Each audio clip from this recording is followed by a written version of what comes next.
Hola, bienvenidos al canal de Karen. Karen te compartirá excelentes audiolibros y te resumirá los mejores libros que podrás encontrar. No siempre es fácil hacer una pausa cuando nos acordamos de hacerla. Puede resultar complicado interrumpirse en medio de una conversación o encontrar la manera de hacer una pausa sin que resulte chocante. Quizás no preocupe perder el turno de palabra que parezca que nos aburre la conversación. ¿Hay aquí alguna forma concreta de hacer una pausa e indicar que vas a hacer una? Respira hondo, audiblemente, sobre todo exhala. Utiliza una señal verbal breve para indicar que estás pensando como utiliza una señal visual como levantar la vista o mirar hacia un lado, fruncir el entreceño. No estoy seguro, tendría que pensarlo, permitirlo pensar ese asunto un momento. Podemos hacer una pausa, necesito ordenar mis ideas. Esto parece importante, me gustaría dedicar algún tiempo en pensarlo. Sí, claro, eso parece importante y me gustaría dedicar un tiempo en pensarlo. Quisiera pensarlo detenidamente. Podemos volver a hablar en otro momento. Cuando todo esto falla, prueba a crear una distracción. Si estás comiendo fuera de una reunión, excúsate para ir al aseo. Hazte de uno que dejaba caer las llaves a una moneda para insertar una pausa en medio de la conversación. Recurre a tu creatividad tanto como necesites para ganar algún tiempo y retomar la presencia. A veces es necesaria una pausa más larga. Si llegamos a la conclusión de que no se dan las condiciones para mantener una conversación con éxito, es importante cómo hacemos las pausas. Si nos limitamos a decir no puedo hablar en esto ahora, nuestro interlocutor interpretará como nuestra conducta a su manera. Puede que piense que no estemos interesados, pero no impone que le estemos dando larga. Por lo que haya más posibilidad de que la conversación sea fructífera, tenemos que explicar las razones de nuestra decisión. He aquí algunos ejemplos. Me encantaría continuar esta conversación, pero ahora mismo no me encuentro con ánimos de hacerlo. Podemos hacer una pausa o retomarlo. Mañana, la próxima vez. Me encantaría escuchar lo que tienes que decir, pero estoy un poco agobiado. Creo que ahora mismo no soy capaz de escuchar con atención. Propongo que hagamos un descanso de 1 hora, si te parece. Quiero resolver eso junto y en un momento no puedo pensar con claridad. Me gustaría ponerlo hasta de acuerdo. Quiero acabar esta conversación, pero creo que ahora mismo no podría decir nada útil. Me parece que hagamos una pausa y que lo tomemos después. Fíjate en esos ejemplos. ¿Qué tienen en común? En primer lugar, todas estas frases comienzan con la intención de contactar el segundo paso para una conversación efectiva. Ello impide que se interprete nuestra interrupción como un rechazo o una maniobra esquiva, hacer saber a nuestro interlocutor o nuestros interlocutores que le tenemos en cuenta nuestro deseo de hacer una pausa. Es importante que seamos sinceros, busca tus propias palabras para expresarlo con la mayor franqueza posible. En segundo lugar, esos enunciados reconocen la responsabilidad de nuestras limitaciones o deseos, dejando en claro que actuamos movidos por nuestra necesidad personal de espacio en lugar de culpar a la otra persona. Por último, cada una de esas frases termina con una petición, continuar la conversación más adelante, lo que contribuye a reducir la ansiedad respecto a lo que puede ocurrir. Cuanto más concretos seamos en el respecto a lo mejor, al utilizar esa herramienta debemos fijarnos en cómo la pausa o su ausencia nos conecta con el tiempo de una conversación. Eso puede ser un terreno muy rico de explorar una forma muy potente de entrenar la presencia, dado que el habla es producto de la respiración, dado que la respiración está directamente ligada al sistema nervioso. La cadencia de nuestra voz es un frecuente reflejo directo de nuestro estado anímico. Lo fascinante es que cambiar el ritmo del habla puede cambiar también nuestro estado interno. Ejercicio: modular el ritmo. Fíjate en cuándo y varía el ritmo de tu voz en la conversación. ¿A qué ritmo te sientes más cómodo, seguro, relajado? Cuando hablas con una cadencia sosegada y constante, cuando tu forma de hablar se acelera o se hace más rápida, puedes elegir lo rápido o lentamente que hablas, como efectuar un ritmo, tono de la conversación. Elige una conversación fácil, relajada, con la que experimentas intervenir varios al ritmo de hablar. Acelerado poco a poco y habla más deprisa. Fíjate en el efecto de sortear tu cuerpo, tus pensamientos y tu energía general. Baja un poco de ritmo, como afecta eso mental y la calidad de conexión racional. Afuera del ritmo, aunque sea solo un poco, suele aumentar nuestra capacidad de guiar con la presencia, especialmente en momentos de conflicto. Cuando las cosas tienden a acelerarse, echar el freno a una situación puede surtir un efecto calmante sobre el sistema nervioso. Hablar a ritmo sogado también puede ayudarnos a reclamar espacio en una conversación, facilitar la comprensión de lo que decimos al oyente. Cuando nos sentimos seguros de nosotros mismos, solemos hablar con calma, no hay prisa. Confiamos en lo que tenemos que decir, importa y merece la pena escucharlo. Respiramos con naturalidad, fácilmente en general, nuestras palabras tienen más peso cuando hablamos así, por lo que es más importante que atraigan y retengan la atención del oyente. Es importante señalar que no hay un ritmo correcto. El ritmo ideal, que es le refuerza la presencia, ayuda a generar conexión y puede variar mucho dependiendo de las circunstancias y la cultura. Hacia una presencia más madura, la reciprocidad. Guiar con la presencia es una experiencia muy rica que madura con el paso del tiempo. A medida que se desarrolla la presencia, ilumina la existencia del otro. Cuando más me percibo a mí mismo, más tengo mi atención centrada en ti.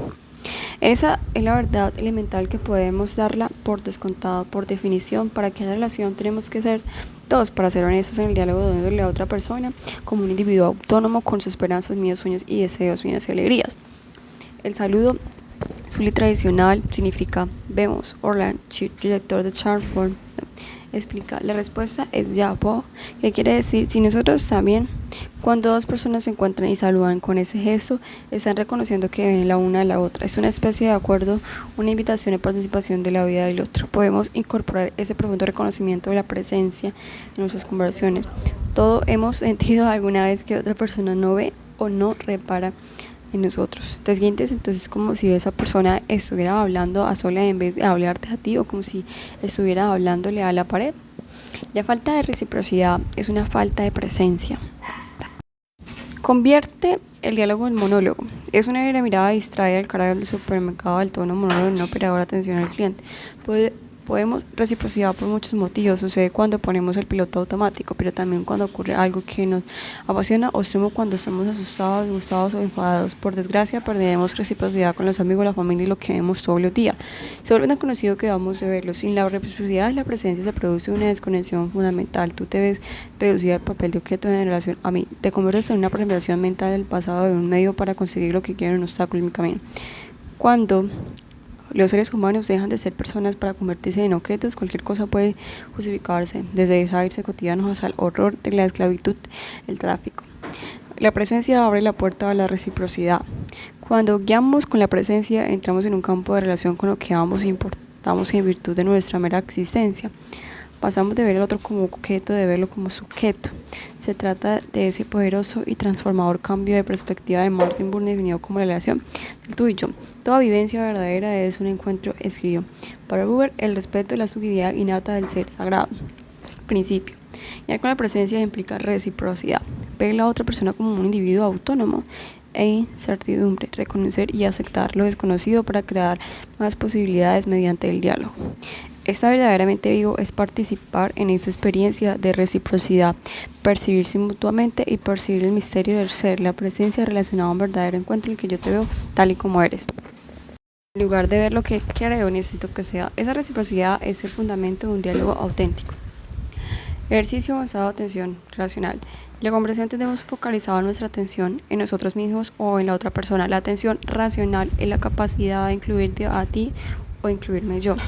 Lo externo y lo interno, equilibrando nuestra atención de manera dinámica. Tiene como fundamento la fixicidad, exponiendo la atención para abarcar 3 puntos más referencias: la otra persona, nuestra conexión mutua y el espacio que nos rodea. Eso puede aumentar nuestra flexibilidad. Abrimos una opción para encauzar el del diálogo. La atención relacional es una técnica avanzada que fluye de manera más natural de los ejercicios que hemos venido haciendo hasta ahora. La atención es como la línea cuya luz puede ajustarse. Podemos variar a su apertura dirigida hacia distintos puntos. Prueba los siguientes ejercicios para implementar, que supone aplazar la atención entre el interlocutor y lo externo. Expandir la atención. Haz el ejercicio. Siéntate cómodamente hacia los ojos y da a tu mente, tu cuerpo comienza a quietarse. Ancla tu atención en los 4 puntos de referencia interna de lo que hemos hablado: gravedad, línea central, respiración y punto de contacto de las manos y pies. Un motivo para centrarse en la continuidad de esa circulación. Luego abandona el punto de referencia interno. Abre los ojos y ten atención en las imágenes o sitios que te rodean. Mira a tu alrededor si quieres. Fíjate en lo que sientes al dirigir el foco de atención hacia afuera. Cierra los ojos y deja que la atención vuelva a ponerse en el punto de referencia interno. Puede abrir y cerrar los ojos desplazando el foco de atención entre lo adentro y lo afuera. Puede encontrar equilibrio. Deja parte de tu atención centrada en tu cuerpo y parte conectada con tu entorno. Ahora, con los ojos cerrados, empieza a expandir tu atención, focalizando tu atención en tu cuerpo interno. Persigue variedad, color, gravedad, latidos. Luego fija tu atención y prueba a percibir todo. Expande un poco más tu atención para incluir lo inmediato. Percibe el espacio lineal con tu para ayudar a percibir imágenes que están en un vagón. Notas la ausencia de la presión y la sensación de amplitud. Por último, expande tu atención aún más allá para abarcar todo. Puedes abrir los ojos, fijarte en los sonidos para percibir esa apertura de campo. Puedes tomar conciencia del espacio que te rodea. Para terminar, vuelve a fijar la atención de tu cuerpo para recibir la sensación de estar sentado. Esta serie de ejercicios pone el manifiesto la fluidez y la atención. En las siguientes prácticas seguimos explorando el equilibrio entre la atención interna y la externa. Ejercicio, atención relacional. Prohíbe estas propuestas por separado por distintos contextos y sucesivamente dentro de una misma conversación. Puede hacerlo con un compañero experimentar silencio, contexto social relajado. Utilizo ese punto de referencia interno como un ancla de atención. En él, fíjate en lo que sientes, mantener la atención centrada en el punto. Luego de que la atención de tu cuerpo, sus sentimientos o sus ideas pasen a segundo plano, focaliza tu atención en 100% en la persona que tiene la amplitud. Fíjate. Mientras escuchas o hablas, empieza a desplazar tu atención sucesivamente a ti y a la otra persona, equilibrar tu atención entre lo interno y lo externo, incluyendo los dos ámbitos. Conforme la concentración desarrolla, observa y percibe la conexión en cómo te sientes presente a esa persona en vez de focalizar en tu yo y tú. Puedes centrar tu atención en no eres aquí. A continuación, expande tu atención para incluir el espacio que mediante tu interlocutor que os rodea. Puedes expandir tu atención abarcando el espacio. Fíjate en lo que sientes. Por último, prueba a mover entre esos puntos. ¿Qué percibes? Estas prácticas avanzadas requieren tiempo para desarrollarse. Cada una de ellas brinda fuerza única que puede resultar útil en distintos momentos. Equilibrar la atención entre el yo y el otro puede darte un lugar de reposo entre las vuestras y vuestras conversaciones. El sentido de nosotros puede resultar especialmente útil para saborear un momento dulce o hacer la compasión en un momento de dificultad. El marco más amplio puede ayudar cuando las cosas se ponen intensas, proporcionando un recipiente amplio en el que contengan las emociones fuertes. Incertidumbre, salir a paso de lo desconocido. La presencia revela también la incertidumbre fundamental y el misterio de estar vivos. Los seres humanos somos impredecibles. Aunque reconozco muy bien que alguien nunca puede estar seguro de lo que está pasando a esa persona, de cómo se siente, de lo que va a decir a continuación. No puedes saber cómo va a evolucionar esta conversación. Podemos hacer planes y trazar estrategias, todo lo que queramos en cuanto a veces transcurra tal cosa había previsto. Si no hacemos un plan, podemos contacto con la hora. Y cuando eso sucede, podemos también hacer la sabiduría. Nuestra capacidad para relacionar adecuadamente lo que está sucediendo, de verdad que nubla por ideas reconocidas por todo lo que creemos que debería estar pasando. Cuando planificamos podemos reconocer nuestras ideas por lo que son futuros inciensos de imagen. Hay un dicho zen que afirma no saber es lo más. La auténtica presencia siempre conlleva un entrenamiento de incertidumbre, la cual es muy saludable, significa que estamos en contacto con la realidad. Cuando empezamos a experimentar la incertidumbre en la auténtica presencia, quizás nos sintamos vulnerables o inquietos. Con el tiempo aprenderemos a sentirnos más a gusto con la ignorancia. Lo que al principio era incómodo, de paso una sensación de vitalidad. Nos encontramos aquí con un sentido más pleno de lo que supone ayer en la presencia. Somos conscientes de lo que está pasando dentro de nosotros y a nuestro alrededor de una manera sincera, incluimos al otro con respeto mutuo. Permanecemos atentos a la incertidumbre, frente al presente cargado de posibilidades y nos centramos en apoyar y descansar en este equilibrio entre lo flexible, lo sincero, lo mutuo y lo incierto.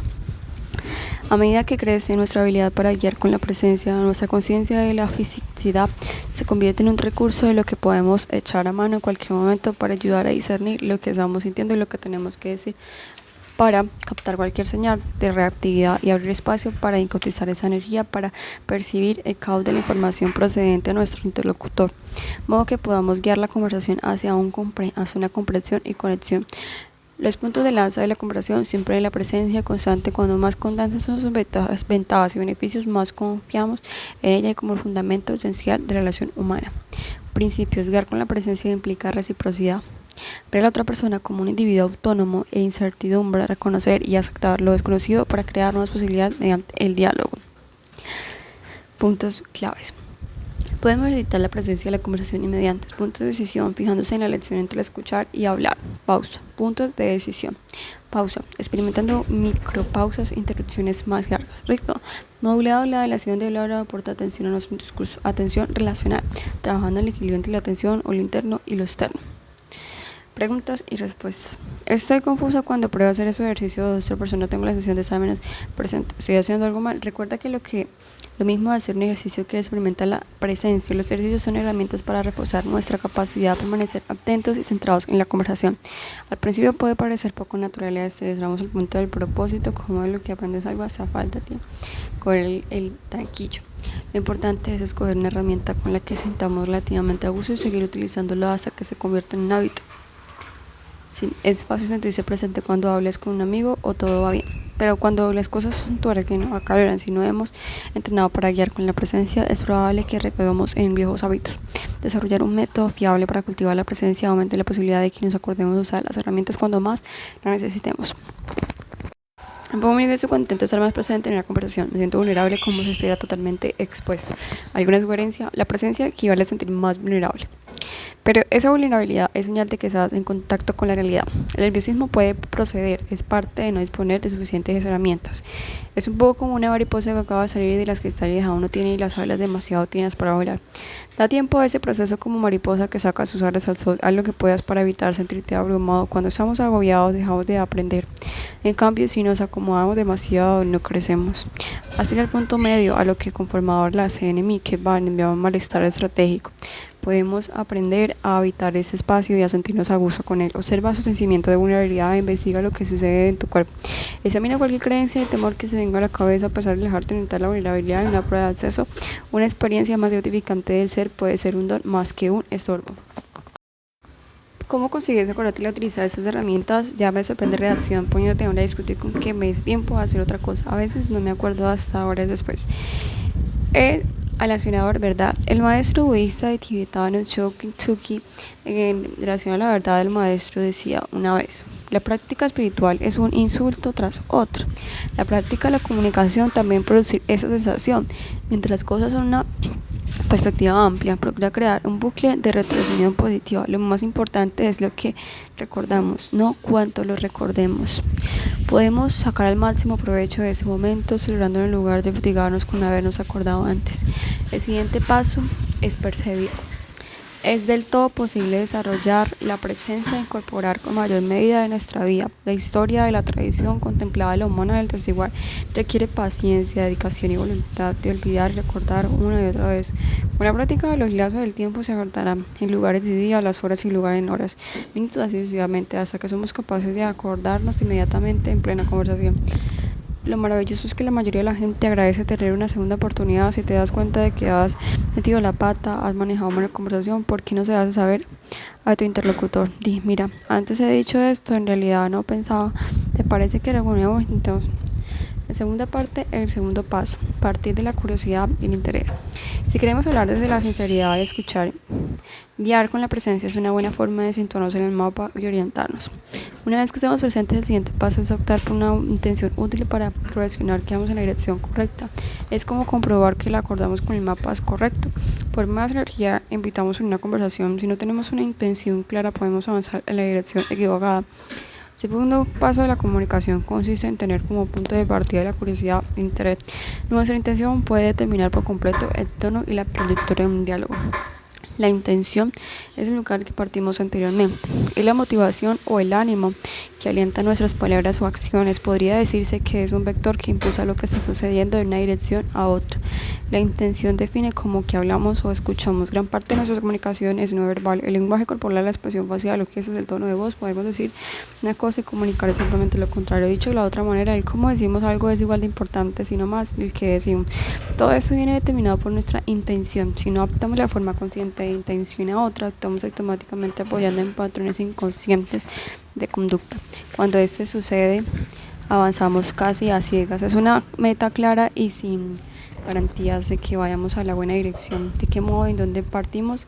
Cuando abordemos las conversaciones en esa parte del libro, damos un reposo de algunos hábitos sobre afrontar el conflicto. Hablaremos de los inconvenientes, de las limitaciones y condicionamientos, de cómo podemos reorientar nuestras intenciones para tener conversaciones más eficaces, plenas y de sentido.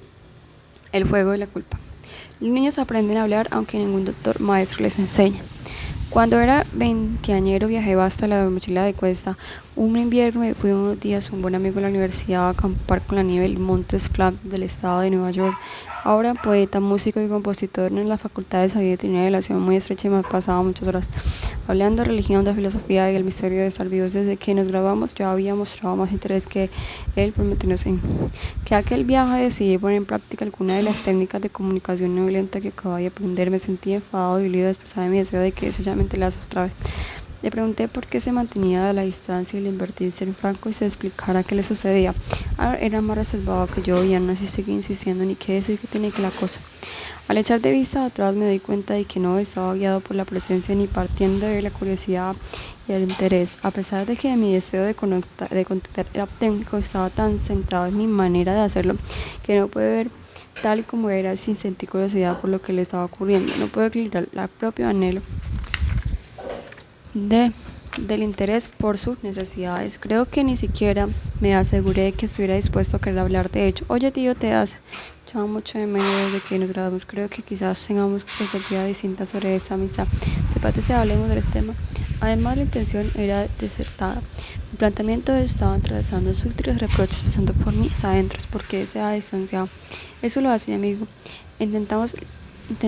¿Qué dificultad hay en hablar los sentimientos? Es que no puedo decirme si más le pasa. Después de aquel viaje, esa persona quedó como tal dolida, ¿sí?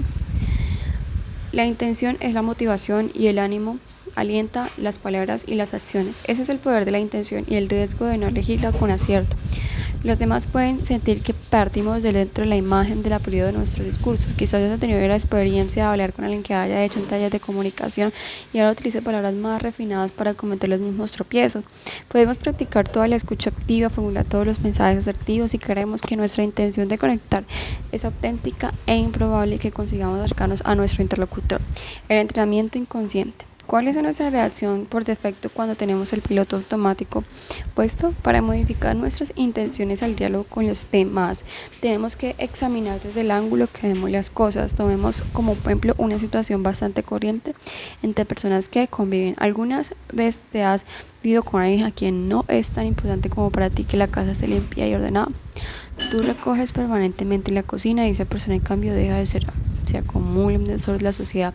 En cuanto limpia, no limpia, está bien como te gustaría. Si esa situación te suena, seguramente en algún momento te habrás descubierto diciendo un tono de enfado. Te puedes saber qué te pasa porque eres tan desordenado, tan difícil, puede ser incluso se llamaba un guarro o alguien. Sin embargo, si alguna vez te has encontrado en el papel, seguramente habrás respondido algo parecido a esto. Pero ¿por qué te obsesionas tanto con la limpieza? ¿Es porque no puedes relajarte? En contextos laborales, dependiendo de la atención que prestemos, los detalles de la otra persona desorganizada, poco profesional o bien quisquillosa o controladora. En la relación amorosa, las personas que sean más cercanía de efecto a ver a su pareja como distantes o reservadas, mientras que en la reciprocidad se puede causar otro ser independiente o encabrador. ¿Ves el patrón subyacente en una conducta, sea lo que sea pasando, independientemente del lado de la actuación, lo que haya, te hago responder responsable a ti? Si quiero algo distinto de lo que quieres tú, es de alguna forma culpa tuya. Cuando no satisfacemos nuestras necesidades, jugamos a la carta de la culpa. Da un paso atrás y reflexiona sobre la lógica de esa argumentación. Si quiero que cambies de comportamiento, ¿hasta qué punto es útil que dialogues que haces mal? ¿Qué estrategia tan retrógrada que inspira el cambio? Que ha notado en la primera vez que oía a Max Roger hablar de este patrón de conducta tan evidente. Cuando abordamos con reproches y críticas una conversación, la gente suele ponerse a la defensiva, lo que hace que resulte más difícil. Un ejemplo más extremo es gritar para hacerse oír. Como llegamos a ese punto cuando actuamos mecánicamente, acabamos poniendo en práctica la estrategia que tiene poca o ninguna posibilidad de funcionar y que no contraproducentes. Este patrón también puede invertirse y dirigimos hacia adentro de ese ojo crítico y nos culpamos a nosotros mismos. Es culpa mía. Llega como tal la culpa. Nunca volveré, sigo siendo el mismo juego, solo que al revés, cuando hay necesidad se busca un culpable. Las raíces de nuestra educación. Por entender cómo abordamos el conflicto hay que dejar atrás los reproches, el impulso de defenderse y ahondar un poco más. El juego y la culpa tienen un origen, como hemos aprendido a percibir la diferencia. Mucho antes de aprender qué es la ley de gravedad en el colegio, ya sabemos que si soltamos algo desde tierra a altura, caerá al suelo. Este haberlo mismo integra físicamente mediante la vivencia del mismo modo de nuestros padres, la sociedad en general, aprendemos de muchas más cosas de nuestra lengua materna, como explican los formadores de K-Minicom, el Spinning Tensor Rapper. Dice, mediante la experiencia de paridad creamos una narrativa elemental acerca de quiénes somos, de cómo funciona el mundo y de qué es posible en la vida dependiendo de dónde y cuándo crecemos. En nuestra clase posición social adquirimos determinadas nociones sobre lo que supone haber nacido en un cuerpo de hombre o mujer, tener la piel clara o oscura, de formar parte de determinada comunidad, grupo o religión, etc. La percepción de la diferencia pase a ser constructo social. Está tan agregada de nuestra como la sensación de peso y gravedad. Por debajo de subyacente idea sobre la acción humana que hemos recibido en nuestra familia, nuestra cultura y nuestra sociedad, todos aprendemos un relato elemental que forma la planilla a partir de la cual entendemos la diferencia del conflicto. En la mayoría de los casos es relativo en decir somos distintos y no hay suficiente para todos, de modo que la gente tiende a ser egoísta para satisfacer sus necesidades. Cuando examinamos esa interpretación de relaciones humanas y los efectos que tiene sobre nuestra vida personal y nuestras intenciones sociales, nos damos cuenta de que sus repercusiones son tremendas. La escasez y la separación son básicamente una receta para la guerra. Esa forma parte de nuestro entendimiento y comunicación inconsciente, es inconsciente porque no lo elegimos. Al menos el entorno real lo estudiamos muy atentamente mientras crecimos, aprendimos todo lo posible de cómo funciona nuestro sistema familiar y luego el colegio y por último la sociedad en general. Cuáles son las normas, cuál cuido de sí mismo, cómo sobrevivo y encuentro seguridad para mi persona y para mi comunidad. También es inconsciente porque por lo general las personas no lo inculcaban y lo eligieron de manera intencional, igual que uno no elige la lengua materna, tampoco elige su visión del mundo heredada. En la mayoría de los casos, nuestros padres limitaban la transmisión, su manera de comprender el mundo basada en la sociedad en la que han vivido, en su posición dentro de ella y sin cuestionarla. Esa lección la aprendemos en la edad muy temprana cuando nuestras necesidades infantiles no coinciden con las expectativas de los adultos de nuestro entorno. ¿Cuál resultado? Normalmente uno obtenía lo que quería, otros no. Cada vez que eso pasaba, el margen de resultados aprendimos implícitamente tres cosas: que la diferencia suele significar que unos ganan y otros pierden, que quienes tienen más pueden conseguir satisfacer sus necesidades y deseos más a menudo. Tercero, que el conflicto es peligroso de por sí porque hace que podamos perder cosas importantes. Vemos desarrollarse cada dinámica diaria de nuestras vidas públicas y privadas. Es común que los adultos se sirvan en fuerza a los niños en el momento en el que la seguridad no está en juego y que utilicen su poder para conseguir que se comporte de manera socialmente aceptable o conveniente. El sofá es por resaltar, tenemos que irnos ya, así que es como interiorizamos nuestros patrones de conductas adquiridos. En lugar de generar enseñanza, los niños consideren sus necesidades en relación con la necesidad de quienes los rodean, lo que es posible a edades mucho más tempranas que lo creemos, incluso con niños que apenas empiezan a caminar.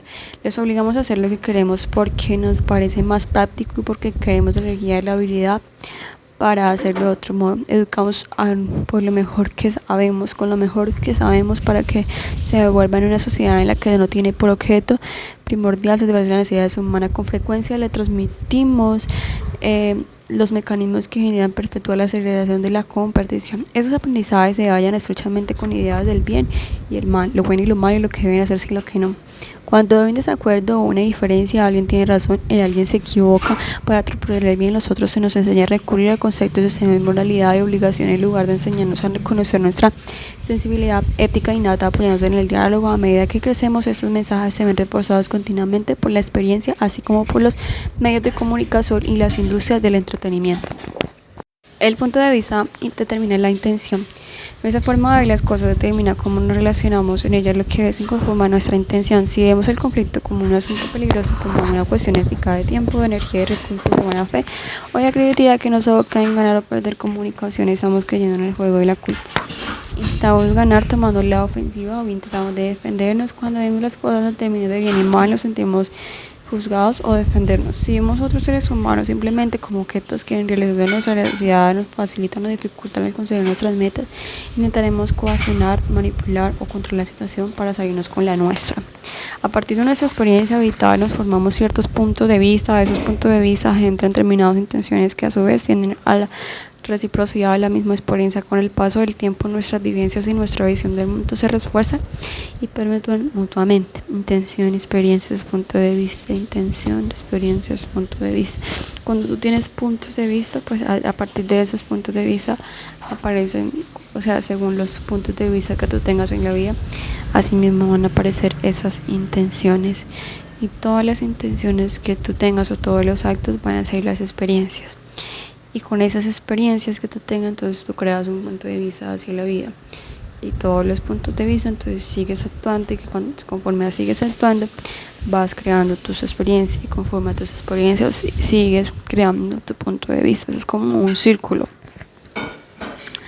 El ciclo de las intenciones se llama. Principio: nuestra intención y nuestro punto de vista y nuestras experiencias se refuerzan mutuamente. Los puntos de vista determinan las intenciones, son la forma de las experiencias con nuestros puntos de vista, cambian el punto de vista, por tanto puede cambiar nuestras intenciones y nuestra experiencia. Entonces, cambiar de punto de vista, por tanto, puede cambiar nuestras intenciones y nuestra experiencia.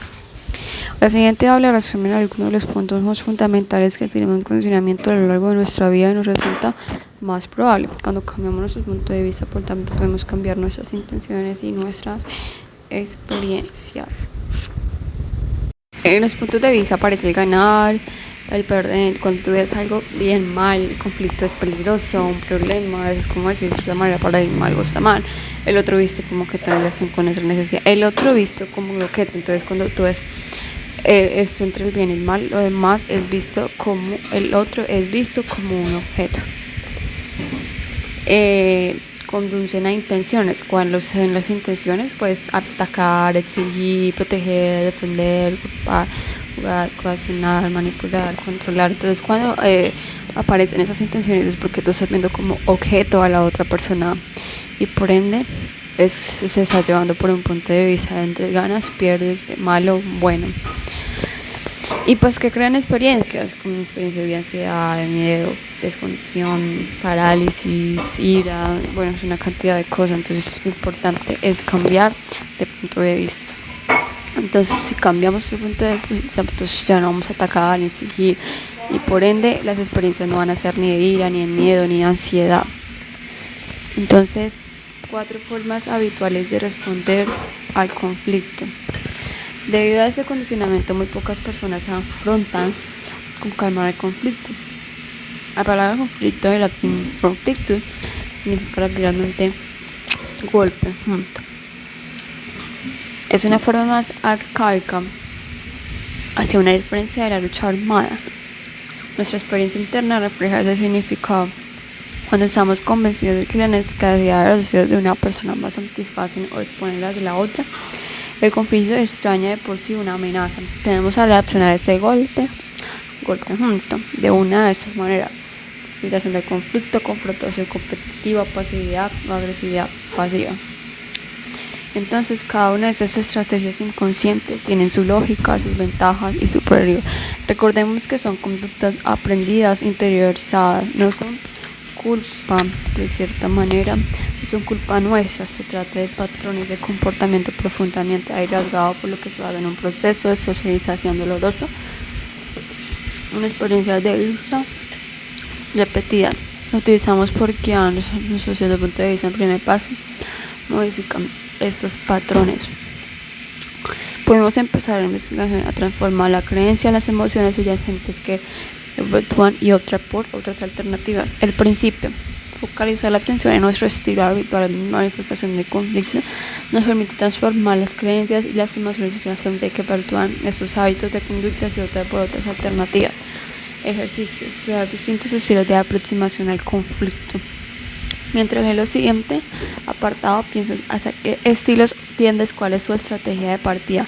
Muestra distintos patrones de conducta dependiendo de la persona, cuál es el estilo más común, la cultura, estrategias que se emplean a menudo, la persona del entorno, la evitación del conflicto. La posición de partida que nos induce a evitar el conflicto puede resumir en cuanto a palabras cualquier cosa menos esto. Este planteamiento tiene como objetivo la confrontación, a veces muy alto precio. Podemos cambiar de un tema concentrando en ocasiones positivas e ignorar un problema o diferir directamente que algo está sucediendo.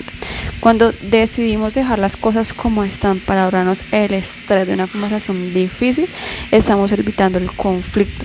Esa estrategia de un familiar que se niega a hablar la decisión de otro miembro de la familia o ese compañero de trabajo que escasea de hacer lo que ha podido cambiar del tema o no dice que están de acuerdo con nosotros en un proyecto.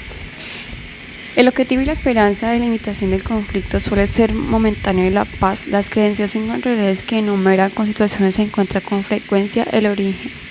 El conflicto es peligroso. Los demás se ofenderán si saco a relucir el conflicto, hablo de nuestras diferencias. Será peor intentar resolver la situación que dejar las cosas como están. Si no me enfrento a ellos, se disolverá por sí solo, difuminado hasta desaparecer. Bajo esa estrategia se encuentra menor la necesidad de conexión, seguridad, arraigo. Evitar o posponer el conflicto puede mantener la armonía y perseverar temporalmente la relación. Estas estrategias suelen ir acompañadas de la capacidad de percibir las necesidades de los demás y la dificultad de satisfacer las propias.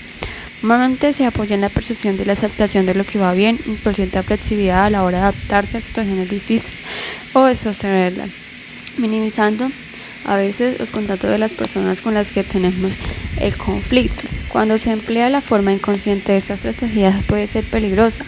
Evitar la confrontación de manera crónica genera resentimiento y puede destruir las relaciones desde adentro. Puede conducir a sentimientos de desconfianza, confusión, incluso a cuestionamientos que llevamos a percibir algo mal o que se para de decir que es exactamente. Con el tiempo forzamos a ignorar o reprimir nuestros sentimientos, deseos para revelar una especie racional. En situaciones de maltrato físico, emocional, evitar el conflicto puede ser un mecanismo de defensa o puede permitir que la agresión se permute dependiendo de las circunstancias. En esas situaciones, el miedo al cambio de certidumbre que ve la comunidad puede impedir que encaremos los abusos. Por el contrario, optamos por la seguridad y lo malo conocido. Y cuando lo malo conocido es el maltrato, las consecuencias pueden ser trágicas. Confrontación competitiva. Otra respuesta a evitar el conflicto es la confrontación competitiva. En este caso nos mostramos enérgicos, luchamos por conseguir lo que queremos. A veces con tanta obsesión somos incapaces de ver el punto de vista del otro.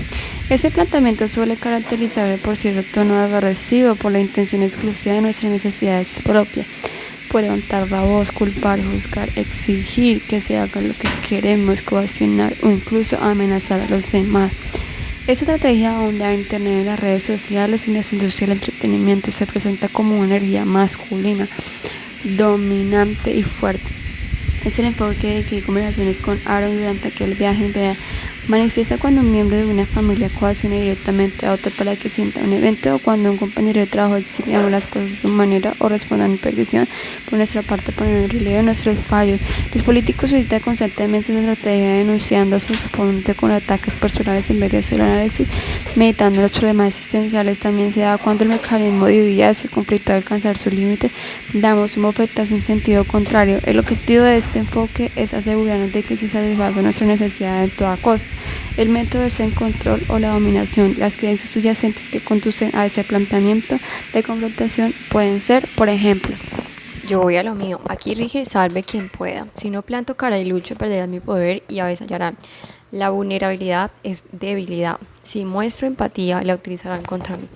Tengo todo, ellos se equivocan. Los pilares en los que se apoyan en ese enfoque competitivo son esa asertividad y la franqueza y con frecuencia la claridad sobre ciertos aspectos de nuestra vivencia personal. Aunque podamos parecer fuertes y enérgicos al adoptar esa postura, a menudo hay por debajo un gran miedo a una intensa necesidad de protegerse. El uso inconsciente de esa estrategia suele ir acompañado de una desconexión íntima con los sentimientos más vulnerables y las necesidades relacionales. La confrontación está ligada frecuentemente a la necesidad de autodominio, capacidad de acción, seguridad y sentido de la propia importancia. Este tipo de confrontación difiere en abordaje directo y empático del conflicto en el que este último brota el interés y la atención a las necesidades de ambas personas. Está limitado en cambio por su rigidez y puede ser peligroso debido a su desconexión de la empatía, puede ser muy elevado. Quizás consigamos lo que queramos, pero a costa de poner en peligro la confianza de los demás y perder por completo una relación. Es posible que la gente nos evite o que deje de ser sincera con nosotros por miedo a una discusión. La falta de colaboración puede deducirse a la falta de creatividad. La ausencia de opiniones sinceras puede generar una pérdida. La competitividad también pasa a facturar nuestro bienestar personal, la productividad sentimental, aislamiento, alienación e ignorancia de nuestro propio anhelo de conexión y empatía. Pasividad. La pasividad es lo contrario a la confrontación. Renunciamos a lo que queremos y accedemos a cualquier petición necesaria de exigencia que nos hagan las personas de nuestro entorno. Hay gente que lo hace de manera más tan automática que ofrece renunciar a sus deseos preventivamente al menor indicio de que los demás tienen otras preferencias. Si utilizamos esa estrategia, los demás pueden vernos como personas de carácter fiable, afable, complaciente y conciliadoras, o como positivamente, quizás digamos cosas como da igual, lo que tú quieras. La pasividad puede ir acompañada de una tendencia a atribuir la culpa para evitar el conflicto. Tienes razón, lo siento, es culpa mía. Debería ser un compañero de piso que utiliza una estrategia de pliegue las preferencias de las otras personas con las que comparten casa. En una relación de pareja, una respuesta pasiva es ser continuamente los deseos del otro. En el trabajo, un compañero pasivo aquel que da la razón cuando en realidad está en desacuerdo contigo. La pasividad difiere en la huida del conflicto, en lo que los objetos desactivar cualquier conflicto potencial, renunciando a nuestras necesidades, preferencias personales. Algunas creencias que pueden estar en el origen del comportamiento pasivo son: si accedo, todo irá bien. Mi deseo no importa, no merezco ser feliz y soy los demás lo que quieran le caerá bien, hecho me da algo mal. La pasividad suele ser un intento de suplicar necesidades de arraigo y pertenencia al grupo, armonía de seguridad y conexión. Su primo hermano apaciguamente se impulsa a moldarnos por complacer a otros. Quieren recurrir al defecto del apaciguamiento, suelen estar muy contentos con la necesidad de los demás, son muy hábiles a la hora de adaptarse a situaciones difíciles. También la pasividad como el procesamiento requiere fortaleza interior, cuesta muchísima energía reprimir las necesidades propias. Sin embargo, emplear esta estrategia suelen producir un sentimiento de debilidad interior. La pasividad hace que tengamos menos oportunidades de satisfacer nuestros deseos más allá de la buena voluntad espontánea de los demás, lo que constituye una limitación. Con el tiempo, ceder repetidamente entre los otros puede conceder resentimiento, llevarnos a desconectar hasta el punto de nuestros sentimientos, necesidades y deseos propios, que olvidamos que distinguir lo que es auténtico de lo que no. El enfoque pasivo del conflicto, aunque tiene con sufrir preservar una relación, allanar la dificultad, puede deteriorar la conexión y engendrar aburrimiento. La intimidad depende de que seamos capaces de conocernos el uno con el otro. Cuando nos negamos a compartir nuestros verdaderos sentimientos y deseos por medio del conflicto o al rechazo, le estamos negando a quienes nos rodean la oportunidad de conocernos más profundamente. Agresividad pasiva.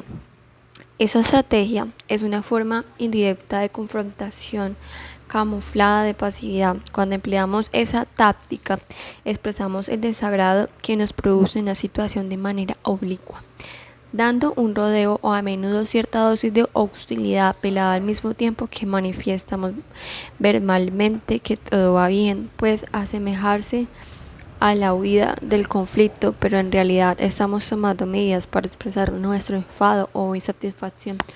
Una actitud pasiva agresiva es, por ejemplo, recoger toda la cocina pero no fregar los platos de nuestro compañero de piso, lo que el hecho equivale a decir: a ver si limpia lo que ensucias.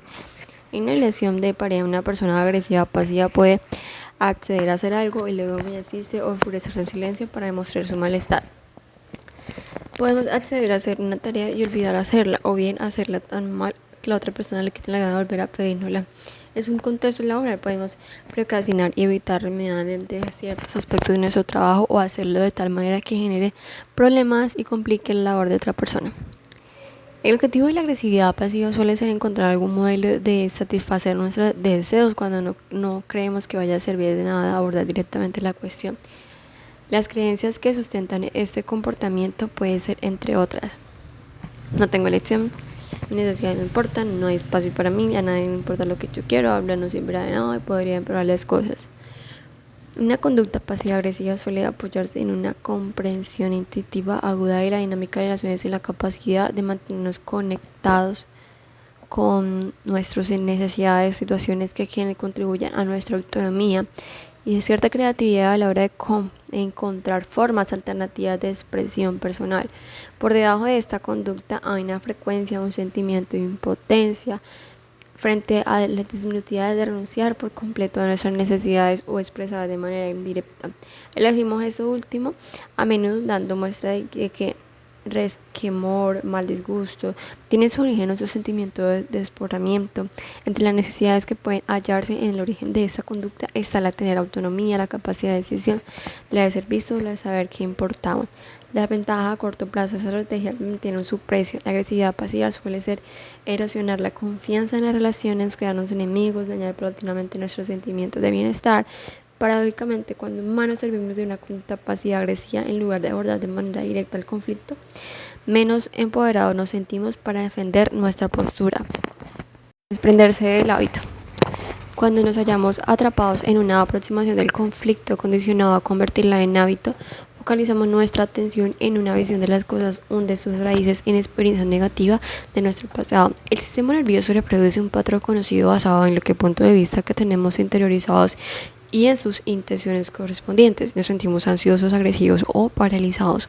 Podemos optar a tomar ofensiva por dar marcha atrás, por descontarnos o de cierta manera para fingir que no pasa nada. Nos olvidamos fácilmente de nuestros valores más profundos, de la importancia de una relación, no de nuestra capacidad de las cosas de múltiples perspectivas. Nuestro pensamiento, creencias, emociones pueden impedirnos ver la humanidad del otro. Todos conocemos la frustración de sentirnos atrapados por esos hábitos de conductas aprendidas. Si no estuviera un poco cansado del juego de la culpa, seguramente no estaríamos leyendo este libro. Si no estuviéramos un poco cansados del juego de la culpa. Entonces, pese a todo, recurrimos a nuestras estrategias habituales porque nos dan resultados, ¿sí? Porque nos dan resultados, no funcionan hasta cierto punto, no las usaríamos para desembarazarnos de esas pautas de comportamiento. Necesitamos alternativas. Antes de abandonarlas, tenemos que desarrollar otras técnicas que funcionen como mínimo igual de bien. El mindful puede ayudarnos a desprendernos de nuestro hábito de crear la posibilidad de elegir un rumbo distinto. En cuanto cobramos conciencia de lo que está pasando, podemos reorientar el mapa, es decir, nuestros puntos de vista, plantearnos intenciones distintas, canalizar nuestras energías y otras direcciones. Gestionar estos hábitos y los muestros de los demás exige interés, habilidad de persistencia. En el capítulo siguiente veremos cómo escapar del juego de la culpa con otras formas de aproximación al conflicto. La colaboración, cuando somos capaces de entablar un verdadero diálogo equilibrado a nuestras necesidades propias con aperturadamente, considerando por las necesidades del otro, superamos la mentalidad del yo el otro. La separación o escasez según nuestras alternativas. Principios. Nuestras intenciones, puntos de vista, experiencias se refuerzan mutuamente. Los puntos de vista determinan las intenciones, estas dan forma a las experiencias y las experiencias confirman nuestros puntos de vista. Cambiar de punto de vista, por tanto, puede cambiar nuestras intenciones y nuestras experiencias. Cobrar conciencia de nuestro estilo de aprendido de aproximación al conflicto nos permite transformar las creencias y las emociones subyacentes que fomentan esos hábitos de conducta y optar por otras alternativas. Puntos clave. Las concepciones habituales del conflicto producen reacciones automáticas, culpabilizadas de autoprotección que cristalizan en 4 patrones recurrentes o habituales. Una evitación del conflicto, evitar afrontar el conflicto, confrontación competitiva, recurrir a diferentes a la agresividad o a la fuerza.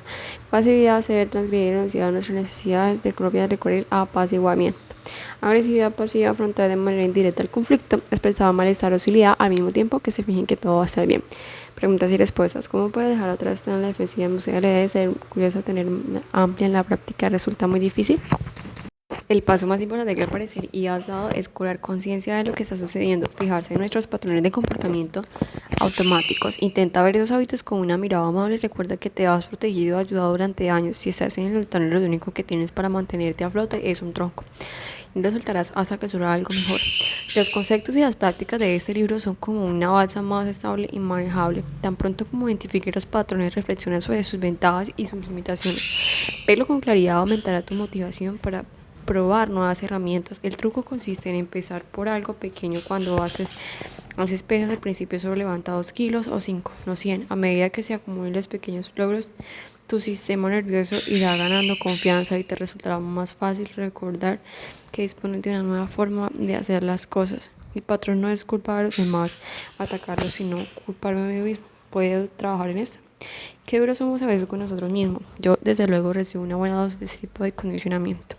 Hay 2 formas básicas de trabajar este hábito dañino. La primera es crear unos recursos internos para contrarrestar la dureza de la autocrítica. Por ejemplo, cultivar prácticas positivas como la gratitud, la autoempatía, capítulo 9. Métodos como la autocompasión, la meditación del amor. Estas prácticas refuerzan la resiliencia. Es como salir unas casas en llamas, respirar aire fresco.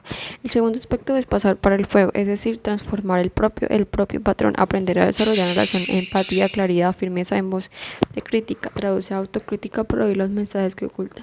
¿Qué sentimiento necesidad de expresar esa voz? También podemos servir del mindfulness para indagar las creencias sobre las que desea el patrón. A menudo esos hábitos tienen su origen en la primera infancia, de modo que puede resultar útil buscar el apoyo de otra persona para desenmascarar, ocultar esas heridas. Al igualmente importante es encontrar formas de decir no a esa voz.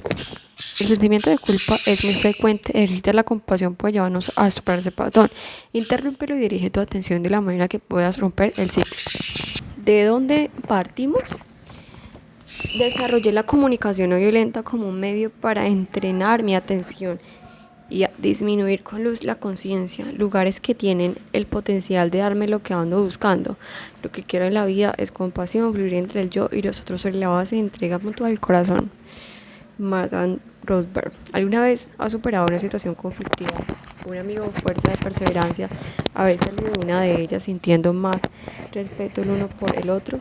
¿Os ha resultado una desvanecencia con un ser querido hasta descubrir que gracias a ello te sientes aún más unido a esa persona y que ha aumentado vuestro cariño? La intimidad nace del conflicto. Las diferencias pueden unirnos y ayudarnos a conocernos mejor mutuamente. Las fricciones pueden ser creatividad enérgica de dar lugar a las ideas de perspectivas nuevas. Las intenciones que caracterizan como tal a este tipo de ideas, perspectivas nuevas, las intenciones que caracterizan este tipo de conversaciones son muy distintas a las de nuestra conducta comunicativa y consciente. Si hubiera un medio de identificar y reforzar los condicionantes que desbocan ese tipo de experiencia, una manera de escapar a nuestras respuestas aprendidas frente al conflicto y a adoptar una aproximación más útil y eficaz. Esta es una cuestión que de cierta manera puede centrarte en impulsado por Maslow a desarrollar la comunicación no violenta. Al principio de su libro describe: debido a que estoy plenamente convencido de que forma parte intrínseca de nuestra naturaleza sentirnos satisfechos cuando damos o recibimos algo de forma solidaria, hay dos preguntas que me han producido siempre un íntimo desazón. ¿Qué ocurre cuando nos apartamos de esa actitud solidaria, cuando nos conducimos de forma violenta o buscamos abusamos de nuestro prójimo? Y a la inversa, porque algunas personas son consecuentes con esa actitud solidaria incluso en las circunstancias más adversas. Robert creció en Detroit en la década de 1940. Durante esa época fue testigo de los disturbios radicales de los que se perdieron la vida decenas de personas. Esos acontecimientos y vivencias al altísimo cuando era joven sembraron en la pasión por comprender las raíces de la violencia. Descubrió que nuestros pensamientos y nuestra forma de hablar desempeñan un papel enorme e importante en nuestra capacidad para mantenernos conectados con la compasión. Su modelo CNB comprende un entrenamiento sistemático de la atención, es decir, reprender, pesar, hablar, escuchar, de manera que fomenten la paz y la armonía, en lugar de quedar atrapados por los discursos habituales de la culpa y la crítica.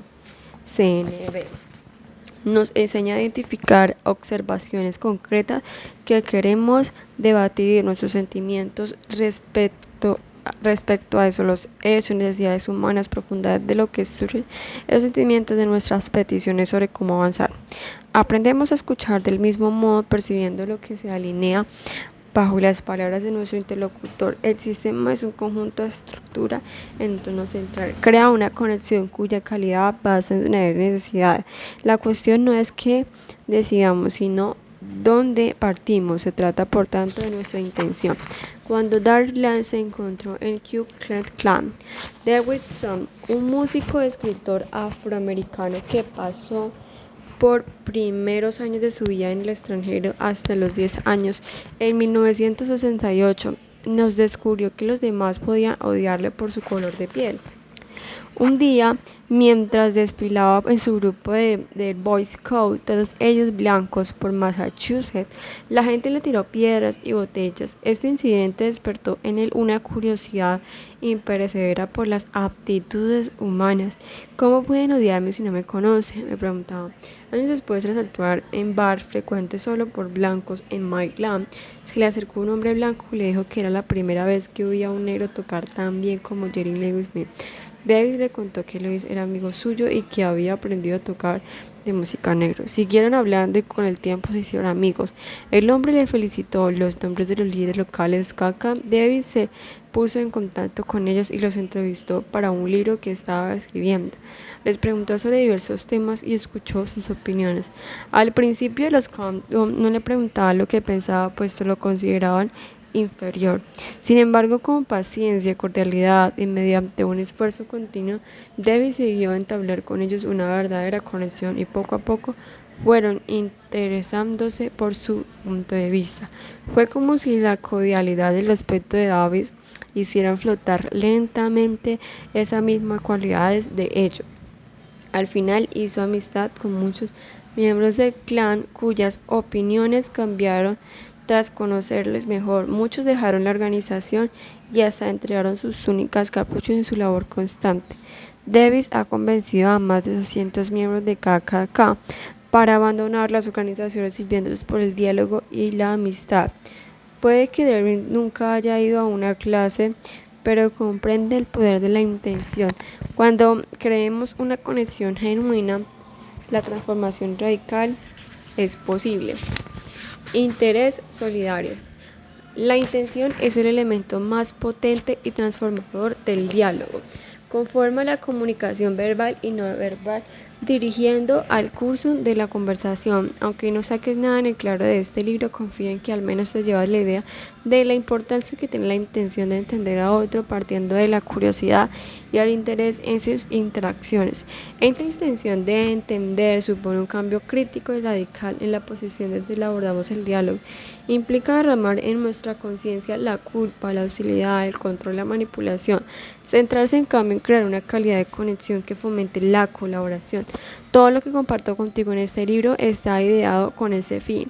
Mejora la conexión y el entendimiento.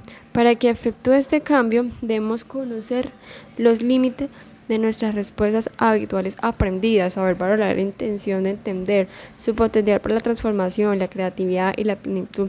Hay dos principios claves para tener en cuenta en este sentido. El principio es uno de los hilos conductores de este libro. Cuanto menos reproches y críticas contengan nuestras palabras, más fáciles será a los otros escucharnos. Cuando alguien confía en que nos interesa de verdad entenderle, es decir, cuando confía en que nos estamos manipulando las cosas.